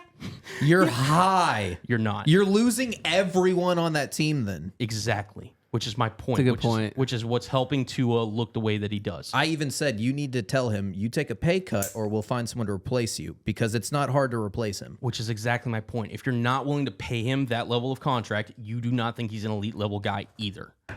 Which is my point about Tua. You have built Tua too much. Like there's too many options for any QB to go in there and pass to. Exactly. It's just short of you having a Sam Darnold or because I mean, think about it. They paid all that money for Mac the left Jones in there, right? They put in They got in Terran Armstead. They obviously got Tyreek Hill. Yep. You know they're gonna have to pay Jalen Waddle at some point. True. You've got the running backs now that they're playing really good. Defensively, you got to worry about the defensive side of the ball too. You picked up Claypool to possibly put out as like a tight end every now and then randomly. Like I said, here's the thing: Tua is performing at I think the highest level that he'll ever perform. And it's a really good quarterback, with all due respect. I even said he deserves at times to be in the MVP level conversation.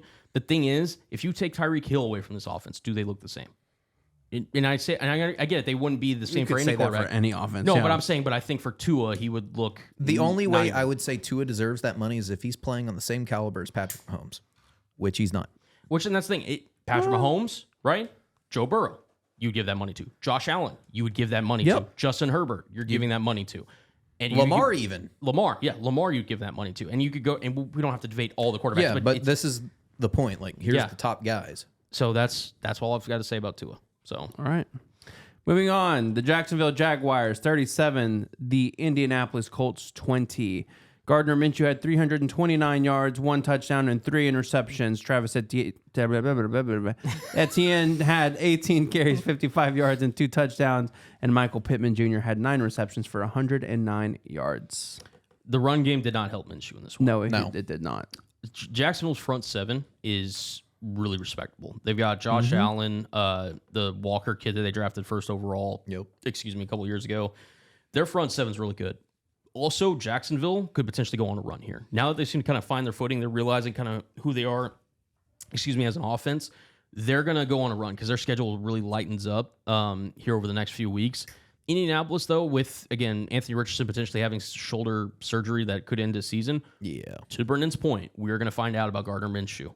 Okay? I said you deserve a starting role. Well, he's getting your one. chance. He's getting one. Yep. And listen, as much as you love Gardner, you can't throw 3 picks in this one. No, you cannot. I got nothing for you there. Yeah. So, look, and he's got talent. He's got Michael Pittman. He's a really good wide receiver. Alec Pierce. Josh Downs is a really nice rookie. And then Jonathan Taylor and Zach Moss, again, if they're not going against a front like Jacksonville's, they'll be able to run the ball. So let's see what Gardner Minshew can do. I'm just waiting to see. Let him cook. Let's see. Let him cook. Moving on down to H-Town. Stroud boys, stand up and stand by. Houston Texans take care of the Saints 20-13. Here's the thing. So CJ Stroud clearly looks like the best rookie quarterback. Without a doubt. Yep. He also cannot complete 13 of 27 and expect to just be that. I get he's a rookie. Of course. But this game, To be like, give the man a little bit. I'm giving him. Here's the thing. I'm giving him credit. With Houston of all teams. No, here's the thing. What I'm seriously. saying this about Stroud, right, is the fact that they're letting him make all these throws and decisions, right? Because they feel comfortable with him in the offense. They feel like he understands, he processes well, all of that. Houston now, I believe, can be a really frisky team in the AFC, especially with the Colts kind of maybe lingering a little bit in Tennessee. Yep. We'll see what their quarterback situation is. Yeah. Stroud is going to be looked at to potentially grow up a little bit and you do some things for this team. And I'm not saying I'm expecting him to be Patrick Mahomes. That's not what I'm saying. What I'm saying is there were some throws yesterday where it's just like, I get that you're a rookie, but there was some layups that he missed yesterday. And he's got a really good coordinator from San Francisco leading the charge that probably will get some head coaching consideration this offseason.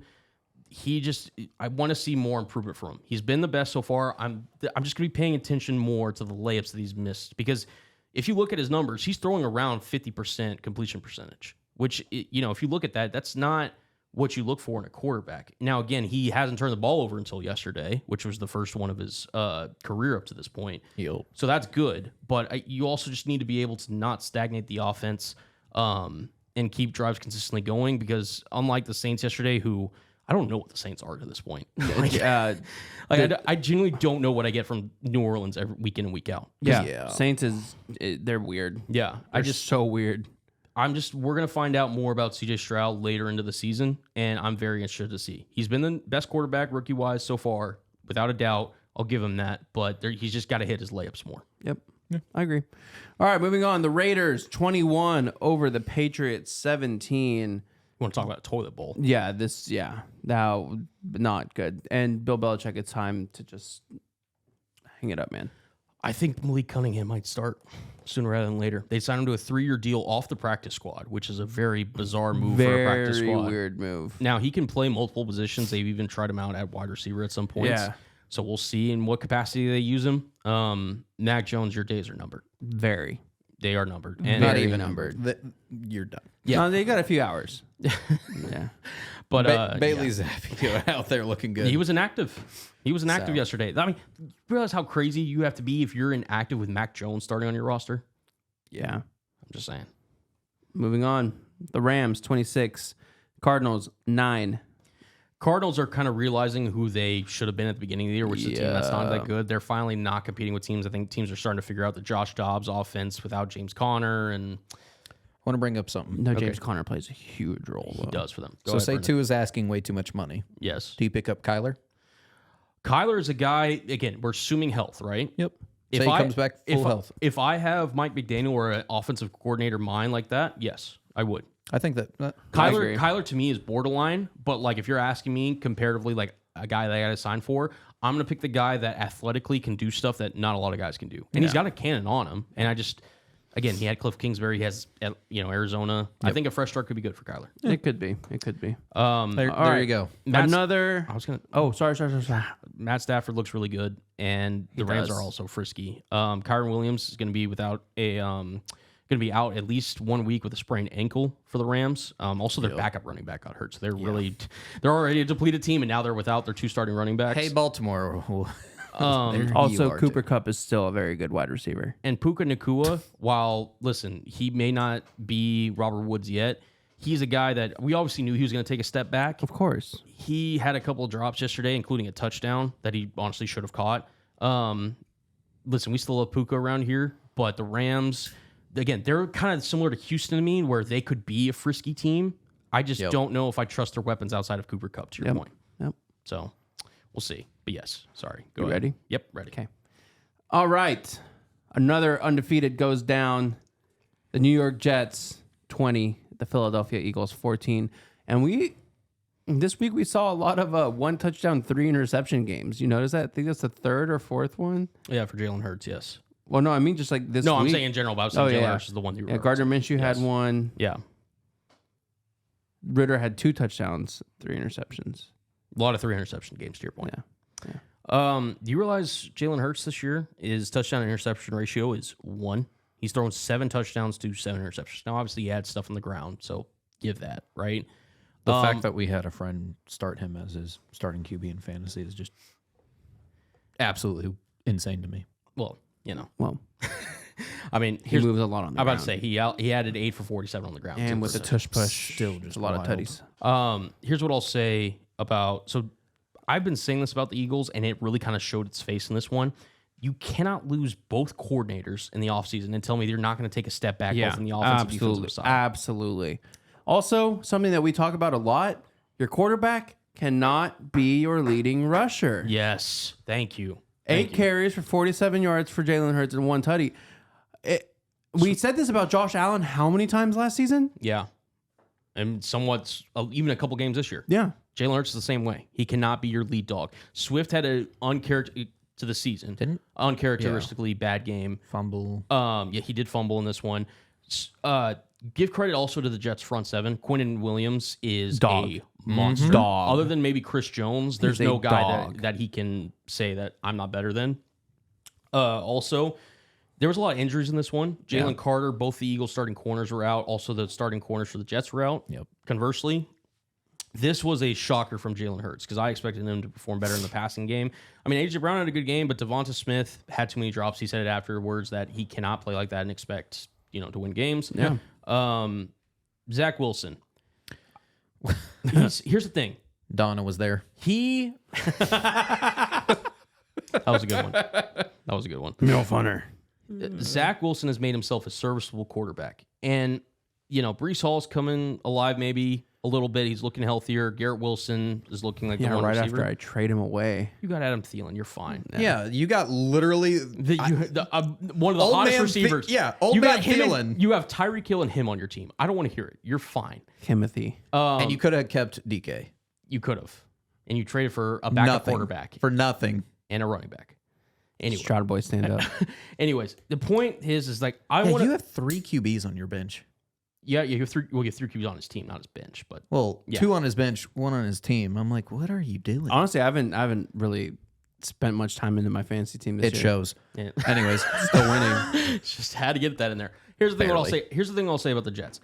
I was gonna be shocked to say that they're 3-3 with Rodgers after the Yeah. first 6. Like going before the year, they're now 3-3, knowing what we know now with Zach Wilson. And I want to just be like, go Jets! Like happy for you, all that stuff. JETS. Then Jets. and then Robert Saleh opens his mouth. Yep. Did you see this quote? I know. Robert Saleh said, Oh, hey, I'm Cowboys fumbled. paraphrasing, Shocked. that was almost. Ooh. almost. Anyway, so Robert Saleh basically sends out that we've played a gauntlet of quarterbacks and that we've humiliated them, quote unquote. This is the same team that Why are you allowed talking? Dak Prescott and Mac Jones had their best games of the year this year. Now, granted, they did a sizable job against Josh Allen week 1. Not Joe Burrow. Patrick Mahomes had kind of a bad game against them. Quinnen Williams had a better, more mature response than your head coach. Yep. That is a problem to me. This is just Robert Saleh should be a guy. And Quinnen Williams is the same man who sneezed and blessed himself. Yeah, exactly. Like that's the guy that's acting more Buzzy. mature Thank you. than your head coach. Like that makes me just not like be a fan of the Jets and their organization. It's like, what are you doing right now? You got lucky that wasn't a Like, fumble. are you going to be talking about this way when Zach Wilson inevitably crashes back down to earth and is not the level of quarterback that he's been the last couple of weeks? because it's going to happen. Yep. Like, they're not going to keep getting these breaks that they're getting. And you're going to have to eventually convert third downs, which Zach Wilson has been doing. That to me, it's Robert Saleh, unless he expects Aaron Rodgers to come back this season, I don't know why you'd say this, because you're going to get your comeuppance sooner rather than later. Yep. It's frustrating. He's been kind of annoying. Very. The Detroit Lions just keep winning. They topped the Tampa Bay Buccaneers 22-6 behind Jared Goff's 353-yard performance with 2 touchdowns. Goff. And Amon-Ra, St. Brown's incredible reception performance, 12 receptions for 124 yards and 1 touchdown. Monty. As the Cowboys just continue to disappoint me. Monty got hurt. He did. And he's expected to miss. A significant amount of time. I know, man. Nah, it said a few. But still, why can I not have 2 running backs by both starters available at the same time in fantasy? It's my curse. It's my curse every year. Look what I did, man. I got 7 running backs on my team. By the way, I'm playing you this upcoming week. I'm down to 5 and 6. You could never have too many running backs on your roster. I'm literally down to my 5th and 6th string because 1 and 2 are hurt. Third and 4th string are on buys. So I'm down against him. I'm down to my 5th. I might not have Josh Allen. We'll see what happens. He's questionable right now. Oh, jeez. So it's my injury hell's beginning. But getting back to the actual game, Goff looked awesome. The rushing game was not. Obviously, that had a large part due to Montgomery getting hurt. Amon-Ra proved why he's one of the better receivers in the NFL. This, to me, was Baker Mayfield's comeuppance game. Baker Mayfield can get up, and he can have stretches where he really outperforms himself and outperforms the team's expectations. You come up, though, against a real team with a real defense, kind of later in the year, you're going to start to see Baker Mayfield resort back to the quarterback we know him to be, which is not a really good one. 19 to 37, 206 with the interception. He looked overwhelmed. And Detroit's defense, by the way, might be one of the most underrated defenses in the NFL. You better right hope now. That's a holding. Yeah, looks like the Chargers may have scored on their They opening technically did. But. Yeah. But to me, this Tampa Bay offense, I wouldn't be surprised if they get to a point. And again, I'm going to pull up their schedule real quick. They've got Atlanta, which should be a better game. Then they've got Buffalo, Texans, which is a really good defense, and then Tennessee with Mike Vrabel, who's got always a defensive mindset. We'll see. We're about to find out about Baker Mayfield in these next 4 games, personally, in this Tampa Bay offense. Also, wouldn't be surprised if was an eligible receiver downfield. Ooh. Yeah, I can't be doing that. But yeah, anytime you hold a team to 6 points, I don't care who it is in the NFL, that deserves some praise. Oh, absolutely. Yeah. So shout out to Detroit. All right, and then finally, Sunday Night Football. This was also kind of a little toilet bowl game. And you're saying that about your Super Bowl pick? The Bills. Oh, dude, yeah, no, I'm convinced my Super Bowl was just not going to happen. Don't think so. Yeah. Bills 14, New York Giants 9. Tyrod Taylor had 200 yards passing. Literally, that's it. Saquon Barkley, had he not existed in the second half, would not have had this, but he had 24 carries for 93 yards. Stephon Diggs, 10 receptions for 100 yards. I'll say this, right? It was Saquon's first game back from injury, though. Yeah. It was. And Saquon, to be honest, I thought looked really good in spurts, and he'll be fine. Yep. Yeah, I agree. Tyrod Taylor outperformed Josh Allen this one. Oh, if you watch the game. I'm well aware. Here's the thing with the Bills, and me and Brendan talked about this, and I'll tell you this, Andrew. If you look at his quarterback rating, which is a lazy way of looking at quarterback stats, but it's gives you somewhat of an idea. Quarterbacks often they go up and down, they're and they'll have stretches where they're up, they might down, all this stuff, right? Josh Allen's is hills and valleys, just each way, right? And so he did it again. He had another rating where it's just not good, not to the level that you expect to be one of the top 3 QBs in the league. And I'm sitting there, right? The Bills lost Tre'Davious White for the year. They've lost Matt Milano for the year. And they've lost, I forget somebody else on their defensive line for the year. They are banged up on the defensive side of the football. With Josh Allen not being able to be the consistent performer week in and week out, as a talent, we get what he can do. He's a top 3 guy, and you don't want to take that away from him. But honestly, until he can kind of just shore up himself and really regain the trust of consistent quarterback play, as the Chargers scored a touchdown there on Monday Night Football, I would argue that the Buffalo Bills should focus on rushing the football more, not with Josh Allen, but with their 2-headed rushing attack of James Cook and Latavius Murray. I'm not saying that because I have James Cook on my fantasy team. I genuinely think. Are you okay, Brendan? No, I just lost my fantasy matchup because it was Keenan Allen. Oh, sorry, buddy. Injuries, man. The thing is with Buffalo, if you focus on the rushing attack more, you're going to drain the clock. You're going to hold the ball more. It'll take the pressure off your offensive line. It'll take the pressure off Josh Allen. It'll also keep your defense off the field more that's already banged up. I just think the Bills need a change of philosophy in order to have a more successful type of season. Yep. Because if you keep doing this heliocentric Josh Allen style of offense, you're not going to be able to have the season that you're hoping of having. And I just... Look, I mean, both running backs ran the ball really effectively last night. Latavius Murray was really good in between the tackles. James Cook, change of pace back. I would be surprised if the Buffalo Bills aren't considering having a more rush-centric style of offense because they're still obviously passing the ball a lot.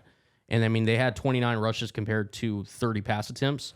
I would expect that to continue, maybe even favoring some games on the rushing side of the ball until Josh can kind of clean it up a little bit.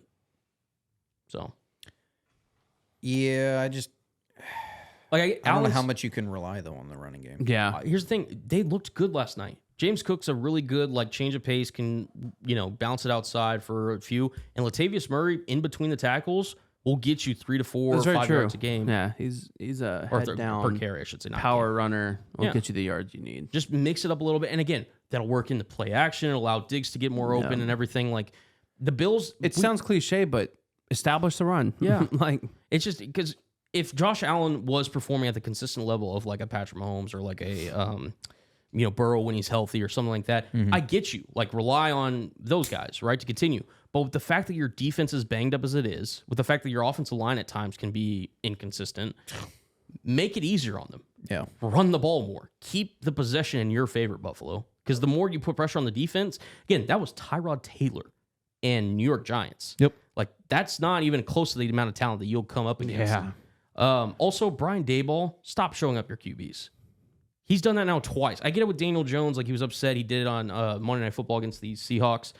He did it again last night to Tyrod at the end of the half. Clearly, he knows the cameras are on him, and he's saying, this isn't my fault. This is on you. But I'm going to get mad at you in front of everybody so they know it's not my fault. Yeah. That's just not a good look for the former head coach of the year. Awful. And then, Cowboys losing 7-0 versus the Chargers. It's early in the first quarter. We'll see how that one turns out. Yeah, I'm gonna probably tell you how it's gonna turn out. Moving on to next week, the big matchups. Oh boy, we got some. We got the Chargers at the Chiefs. That's always a good one. And we have the Dolphins at the Eagles. That'll be a good one. That, especially in Philly, I'm interested to see how Tua plays on the road. I'm very interested to see how Tua plays on the road. Especially against a really good team. Against Philly, where we'll see what the weather conditions are like as well. Yes, because that can start to change. Speaking of Philly, over-under on the brotherly push getting banned. Over-under. Brotherly shove. Or brotherly shove, yeah. Yeah, brotherly shove. What do you think? It's gone or it's not? I think it will get banned because now we're starting to see teams get hurt on it as well. It can cause a lot of issues for quarterbacks. I'm also going to just say this. A lot of guys are going to start...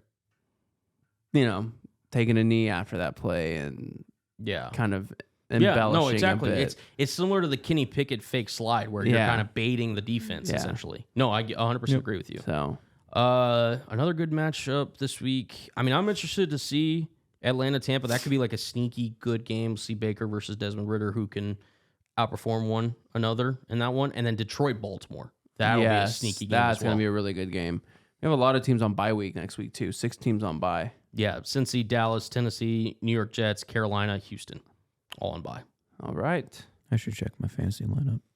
Yeah. Ladies and like gents. I said, you should beat me next week, so you're fine. My week 13, though. We move on to this day in sports.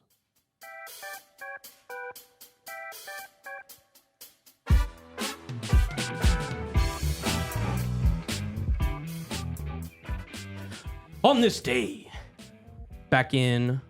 I'll save that one for Andrew, actually. Back on this day in 2004, 17-year-old Lionel Messi makes his league debut for FC Barcelona in a 1-0 win against crosstown rivals Espanyol at the Estadio Olímpic Luis Companys, Barcelona.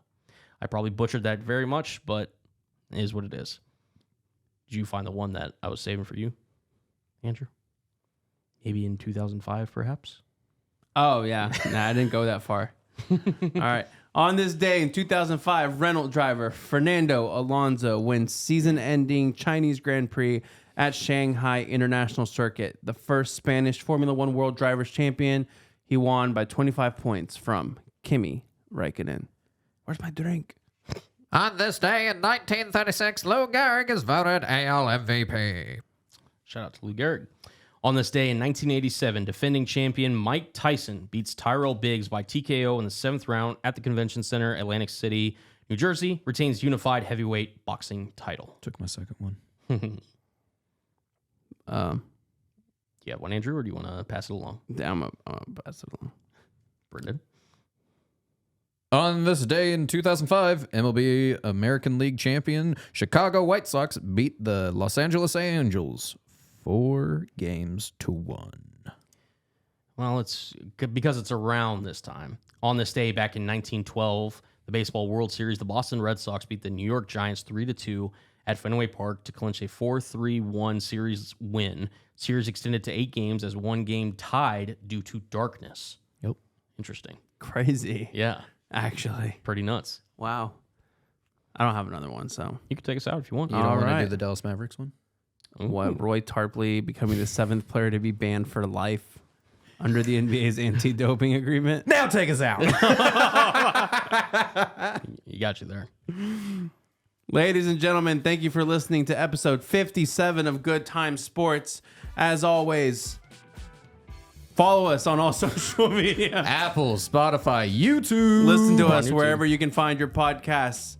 This was Andrew Maloney with my co-host Brendan Carson and Colin Brown saying, see you next time. Peace.